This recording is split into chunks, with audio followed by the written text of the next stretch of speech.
जग बुडायच्या दिशेने निघाले का? जग बुडायच्या दिशेने निघालेलं आहे. आता ह्याला वाचवावं लागणार आहे. आणि ह्याला जग आता बुडू नये असं ज्याला ज्याला वाटतं, हे सगळे लक्षणं बघितल्यानंतर आता जग बुडू नये असं ज्याला ज्याला वाटतं त्यांनी आता पर्यावरणाचा विचार करावा लागणार आहे. आणि पर्यावरणाचा जर विचार करायचा असेल तर तुम्हाला सांगतो, युनायटेड नेशन ऑर्गनायझेशनचे जनरल सेक्रेटरी अटेनिओ गुटेरस यांनी एक शब्द वापरला आहे. त्याने काय सांगितलंय?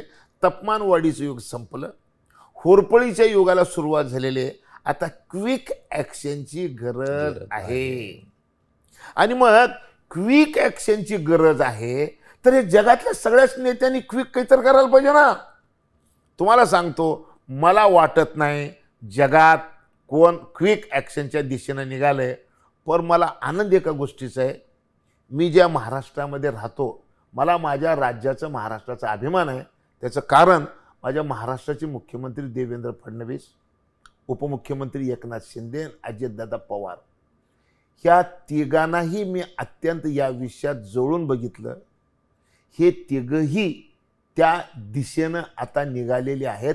जग वाचवण्यासाठी ज्या ज्या प्रयत्नाची गरज आहे ते प्रयत्न महाराष्ट्रापासून सुरुवात झालेले आहेत. आता isakal.com आहे देशातील नंबर 1 ची मराठी न्यूज वेबसाईट. प्रत्येक अपडेटसाठी isakal.com ला नक्की भेट द्या. तुमच्या माहितीसाठी सांगतो, इतिहास लिहिला जाईल त्यावेळेस जगामध्ये महाराष्ट्राचा इतिहास लिहिला जाईल. त्याचं कारण असं आहे की आता 2 गोष्टी कराव्या लागणार आहे. पहिली गोष्ट काय? ग्रीनरी वाढवावी लागणार आहे आणि फॉसल फ्युएल जाळायचं बंद करावं लागणार आहे. बरोबर. आता खरं तर जगामध्ये लढाई कशाची येणार आहे? जगात लढाई येणार आहे फॉसल फ्युएल वर्सेस बायोफ्युएल. ज्याला मानव जात वाचवायचे त्यांनी बायोफ्युएल वापरावं लागणार आहे. बरोबर. का तर फॉसल फ्युएलमुळं आपलं वाटोळं झालेलं आहे. आणि तुम्ही जो मला प्रश्न विचारला होता त्याचं उत्तर आत्ता देतो. एवढी मी प्रस्तावना केली, उत्तर मी आता सांगतो की फॉसल फ्युएलचं दुष्परिणाम काय आहे.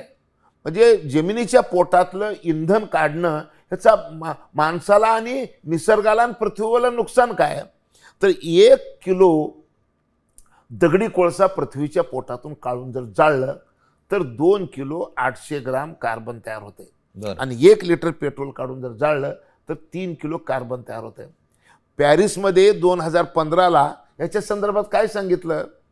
दगडी कोळशाच्या बाबतीत पॅरिसमध्ये सांगितलं गेलं की कोळशावर आधारित औष्णिक वीज प्रकल्प टप्प्याटप्प्याने बंद केल्याशिवाय मानवजात वाचण्याची सुतराम शक्यता नाही. आणि मी सल्यूट करतो युकेला.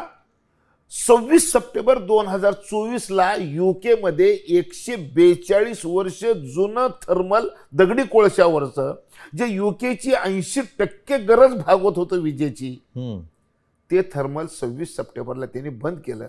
आणि खाली एक ओळ लिहिली त्यांनी. ती ओळ काय लिहिली? ती ओळ लिहिली की आमच्या देशातलं हे कोळशावर आधारित शेवटचं थर्मल होतं. जगामध्ये 7 देशांनी आजपर्यंत कोळसा जाळणं बंद केलेलं आहे. आणि मग हे ज्यावेळेस आम्ही बघितलं, आणि त्याच दिवशी मी आपल्या देशाचे NTPCचे जे CMD आहेत गुरदीप सिंग, त्यांना फोन केला की युकेने तो बंद किया, तुम शुरू कब कर रहे हो?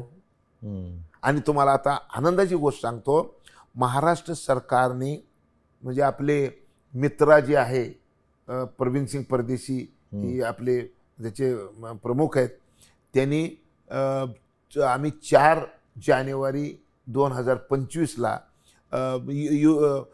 NTPCचे CMD गुरदीप सिंग यांना दिल्लीहून सोलापूरला बोलवलं आणि त्यांना सांगितलं की सोलापूरचं थर्मल आम्हाला आता बांबूवर चालवायचं आहे. त्याचं कारण असं आहे, तुम्ही ऐकलं तर परेशान होसाल, सोलापूरला 40 लाख मेट्रिक टन दगडी कोळसा जळतंय. बरं. आणि 40 वर्षाला 40 लाख मेट्रिक टन जर कोळसा जळाला तर 1 कोटी मेट्रिक टन CO2 तयार होते. एक्सेस 1 कोटी टन CO2 त्या भागामध्ये तयार झाल्यानंतर त्या भागाची अवस्था काय होईल? आणि मग तिथल्या लोकांचं जर आता नीटनेटकं जर काही करायचं असेल तर आता हे कोळशावर चालवायच्या ऐवजी हे आता बायोमासवर चालवावं लागणार आहे. आणि बायोमास म्हणजे शेतीतली कुठलीही उरलेली वेस्ट, शेतीतली कुठली गोष्ट असेल त्याला बायोमास म्हणतात. पण त्या बायोमासचा जो उष्मांक आहे कॅलरिफिक व्हॅल्यू ते 2000, 2500, 3000च्या आसपास आहे. परंतु तुम्हाला सांगतो दगडी कोळशाची कॅलरिफिक व्हॅल्यू किती आहे? दगडी कोळशाचा उष्मांक आहे 4000. बांबूचा उष्मांक किती आहे? 4000. 1 किलो दगडी कोळसा जाळला का आणि 1 किलो बांबू जाळला काय सारखंच आहे. मग दोघं आणखीन काय फरक आहे? दोघात एक फरक आहे. दगडी कोळसा जर जाळलं तर 33% राख निघते आणि बांबू जाळलं 3% राख निघते. दगडी कोळसा जाळला तर जमिनीमध्ये कोळशामध्ये CO2 झोपलेलं आहे ते काढून हवेत वाढणं आहे. आणि बांबू जाळलं म्हणजे बांबू एक अशी वस्तू आहे जगामध्ये जेवढे झाड आहेत त्या सगळ्या झाडामध्ये अधिक 35% कार्बन खायची क्षमता बांबूत आहे. म्हणजे बांबू कार्बन हवेतला खातो, त्याला जाळलं की पुन्हा कार्बन हवेत जातो, हवेतलं ओढायचं आणि हवेत सोडायचं, ही सायकल तयार होऊ शकते. जमिनीच्या पोटातलं काढणं सोडणं म्हणजे हे वाढ आहे आणि सायकल हे वेगळं आहे. मग तुमची माझी पुढची पिढी जर वाचवायची असेल तर आम्हाला ही सायकल चालवणं. देश विदेशातील प्रत्येक घडामोडींचे लाईव्ह अपडेट मिळवण्यासाठी आता साम टीव्हीच्या सर्व सोशल मीडिया प्लॅटफॉर्मला लाईक, फॉलो आणि सबस्क्राईब करा. तसंच सर्व नोटिफिकेशनसाठी बेल आयकॉन प्रेस करायला विसरू नका.